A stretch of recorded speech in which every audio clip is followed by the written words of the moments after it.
राजस्थान सरकार ने बाबूलाल कटारा की जमानत करवाई रद्द। जहां देखिए अभी तक जहां सरकार पर सवाल उठाया जा रहा था कि बाबूलाल कटारा की जमानत कैसे हो गई, सरकार ने कैसे बाबूलाल कटारा को जमानत मिलने दी, तो उसका जवाब भी अब सरकार ने खुद ही दे दिया है।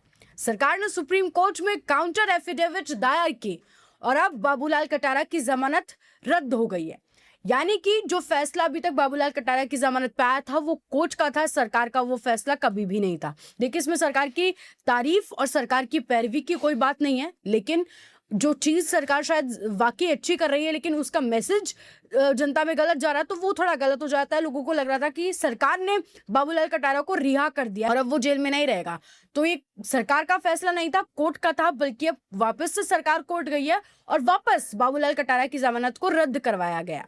आपको बता दें, पेपर लीक मामले में गिरफ्तार राजस्थान लोक सेवा आयोग आरपीएससी के निलंबित सदस्य बाबूलाल कटारा की अंतरिम जमानत को सुप्रीम कोर्ट ने रद्द कर दिया है। सुप्रीम कोर्ट ने पहले कटारा को अंतरिम जमानत दी थी, लेकिन राजस्थान सरकार की तरफ से दायर काउंटर एफिडेविट में उठाई गई आपत्तियों पर विचार करने के बाद supreme court justice Dipankar Datta और जस्टिस सतीश चंद्र शर्मा की बेंच ने अंतरिम जमानत रद्द करने का फैसला किया है। सुप्रीम कोर्ट ने 9 फरवरी को ही बाबूलाल कटारा को अंतरिम जमानत दी थी। राज्य सरकार ने इसके खिलाफ अतिरिक्त महाधिवक्ता शिव मंगल शर्मा के माध्यम से काउंटर एफिडेविट दायर करके अंतरिम जमानत जारी रखने का विरोध किया था।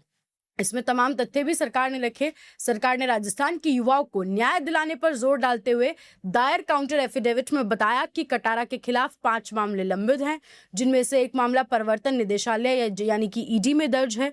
यह भी तर्क दिया गया है कि आरोपी आरपीएससी सदस्य रहते पेपर लीक जैसे मामलों में शामिल है। ऐसे में जनहित पर प्रतिकूल प्रभाव पड़ेगा। जांच की निष्पक्षता के लिए न्यायिक हिरासत की जरूरत से संबंधित तथ्यों को रखा गया। सरकार ने यह भी तर्क दिया कि अंतरिम जमानत एक अपवादात्मक राहत है, जिसे ऐसे मामले में जारी नहीं रखा जाना चाहिए। अंतरिम जमानत एक विवेकाधीन और अस्थायी राहत है, जिसे तथ्यों, आचरण और बाद में उत्पन्न परिस्थितियों के आधार पर निरस्त किया जा सकता है। इन सब तथ्यों के आधार पर सुप्रीम कोर्ट ने कटारा को दी गई अंतरिम जमानत को खारिज कर दिया। यानी कि बाबूलाल कटारा अब दोबारा से जेल की सलाखों के पीछे होंगे और राजस्थान के युवाओं को जो न्याय पहले नहीं मिला वो अब मिलेगा। तो सरकार ने एक बड़ा ही गजब का फैसला लिया। एक अच्छी पहल, एक अच्छी कोशिश राजस्थान सरकार की तरफ से की गई है, क्योंकि देखिए बाबूलाल कटारा अपने जो भी पाप है उन्हें तो कबूल ही चुके हैं कि हाँ मैंने क्या क्या गलती की थी। कुछ समय वो जेल में बिता आए हैं, उनको डिफेमेशन जो मिलना चाहिए था, जिस नफरत के वो लायक थे, वो भी उन्हें मिल गई है। तो चाहती तो सरकार उन्हें बाहर भी छोड़ सकती थी, लेकिन उन्हें वापस से जेल में लाने का इंतजाम सरकार ने कर दिया है। तो ये कह लीजिए कहीं ना कहीं राजस्थान के उन युवाओं के साथ न्याय है जो जिनके भविष्य के साथ एक बड़ा खिलवाड़ ऐसे लोगों की वजह से हुआ। आप इस पूरे मामले पर क्या कहेंगे? कमेंट सेक्शन में आप आपकी राय हमें जरूर बताएं और ऐसे जुड़े रहें राजस्थान के साथ।